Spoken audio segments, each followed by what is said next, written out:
El día de hoy, señores alumnos, estamos acá para poder presenciar específicamente a través del siguiente video el párrafo 2, tipos de párrafo sintetizante analizante, o sea, el párrafo de desarrollo. En primer lugar, cabe recalcar que esto es muy importante en la expresión y también en la cobertura que se hace a nivel escrito dentro de un texto determinado. ¿Qué es un párrafo sintetizante y uno analizante? Hablando que los párrafos, los tipos de párrafos, según la ubicación de la idea principal, el analizante es cuando la idea principal se encuentra al comienzo ¿de dónde? Del párrafo. Por ejemplo, tenemos el siguiente texto. El aerosol es una forma de coloide en la cual partículas microscópicas de un sólido o un líquido se dispersan en un gas. Esto es la idea principal. Por consiguiente, tenemos a continuación el desarrollo de esa idea principal que está al inicio y ya está dando una descripción de lo que es el aerosol. En segundo lugar, tenemos el párrafo sintetizante, que tiene a la idea principal al final del texto. Tenemos a continuación, por ejemplo, podemos destacar un elemento haciendo abstracción de otros. Desde Aristóteles, este procedimiento llamado abstracción adquirió un significado filosófico preciso. Para que al final, aquí justamente, estamos viendo la idea principal. La abstracción puede ser definida en consecuencia como un concepto filosófico que implica la realización de una operación intelectual que lleva a aislar determinado elemento. Eso vendría a ser el párrafo sintetizante.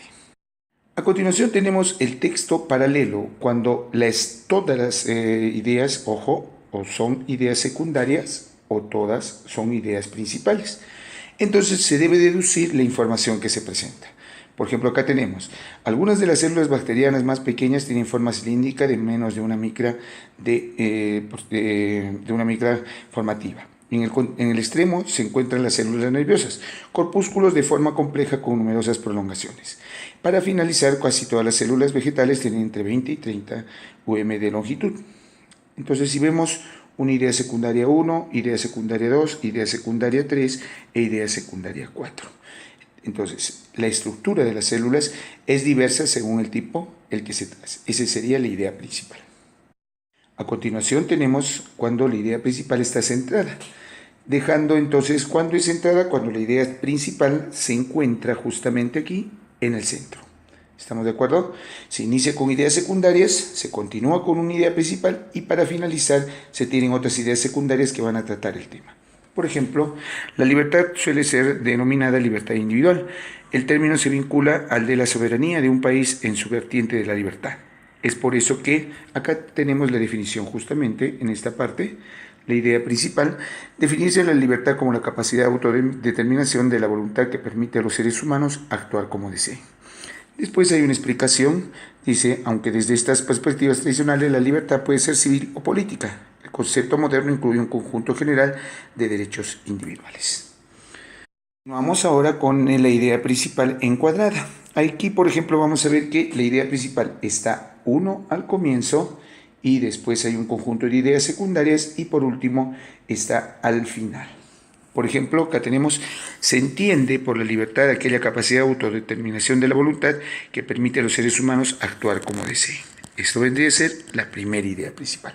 Después, un conjunto de ideas secundarias. En este sentido, suele ser denominada libertad individual. El término se vincula al de la soberanía de un país, etc.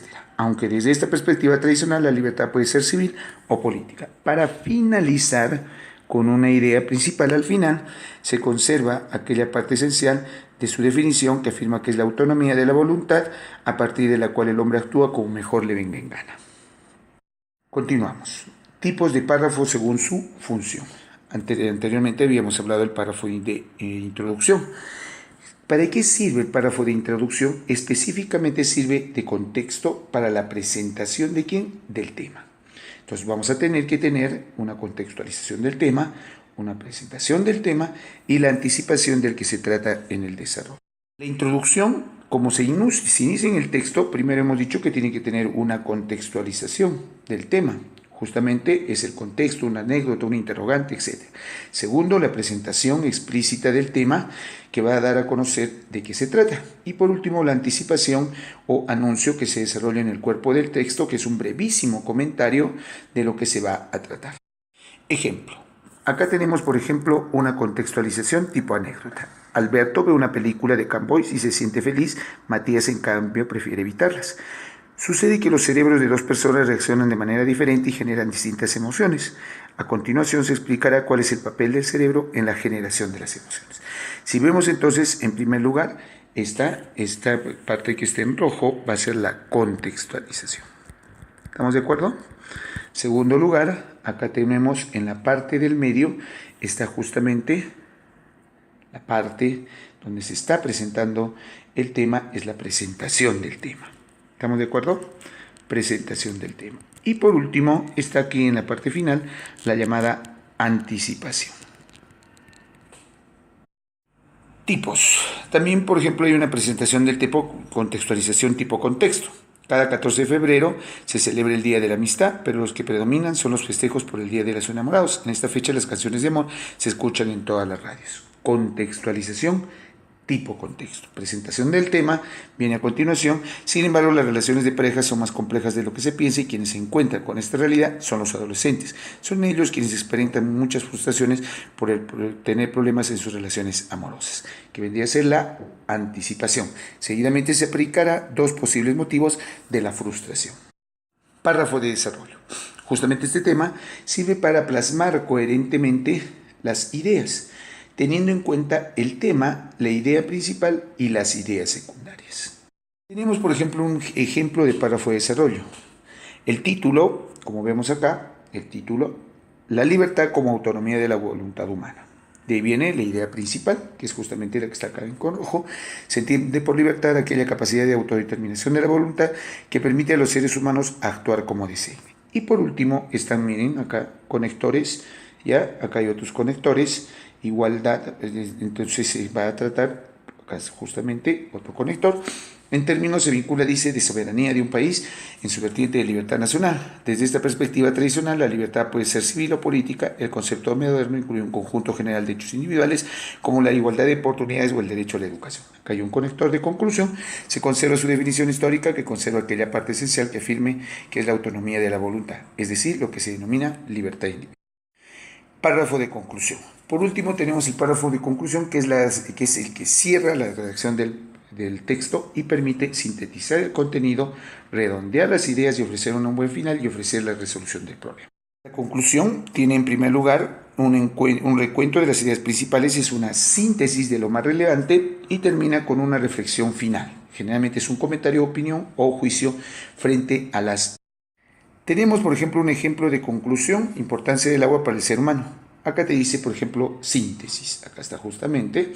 En síntesis, múltiples actividades humanas implican la participación del agua. De hecho, en muchas de ellas desempeña un rol prepotente. Ahora, es por ello que se entiende aprender a que no se dedica porque es importante para el desarrollo social. Esto vendría a ser la valoración. Acá estamos. Acá tenemos otro ejemplo de conclusión, importancia del agua para el ser humano. En síntesis, podemos decir que las tecnologías de la información y comunicación es un proceso combinado de pensamiento y acción con la finalidad de crear soluciones útiles. Y acá está la valoración, llegando a la conclusión de que los países a la vanguardia en estas tecnologías han discurrido en un proceso progresivo hasta llegar a un liderazgo en materia de elaboración de párrafos. Entonces, para indicar acá, por ejemplo, que tenemos tres tipos de párrafos: el de introducción, el de desarrollo y el de conclusión. Para la construcción de párrafos es necesario tener en cuenta varios aspectos como los tipos de párrafos, y hemos dicho anteriormente, la forma en que se deben organizar los elementos de una oración, las palabras que deben servir de enlaces, que son los conectores entre oraciones, y la forma de evitar repeticiones o redundancias a través del empleo de estrategias referenciales y el modo de organizar las ideas, ojo con esto, organizar las ideas al interior de un párrafo. Para formar un párrafo se unen varias oraciones relacionadas sobre un mismo tema. Ojo, se unen varias oraciones para un mismo tema, teniendo cuidado de que las palabras no se repitan. Muy fácil, se utilizan los referentes que pueden ser pronombres, sinónimos, paráfrasis, adjetivos.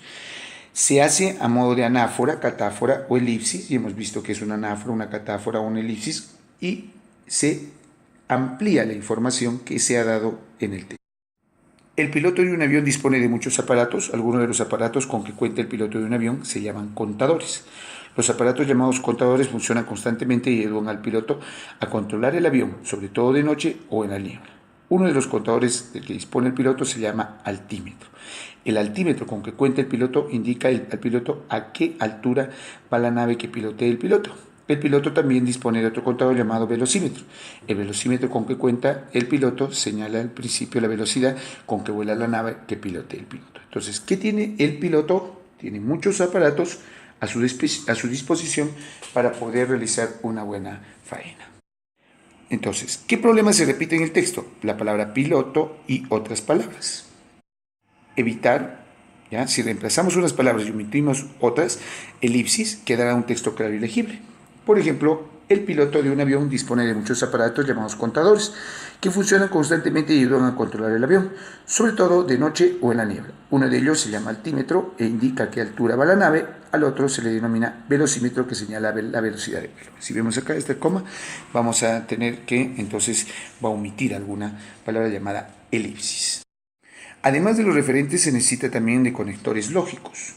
Esos conectores buscan darle un significado particular al párrafo.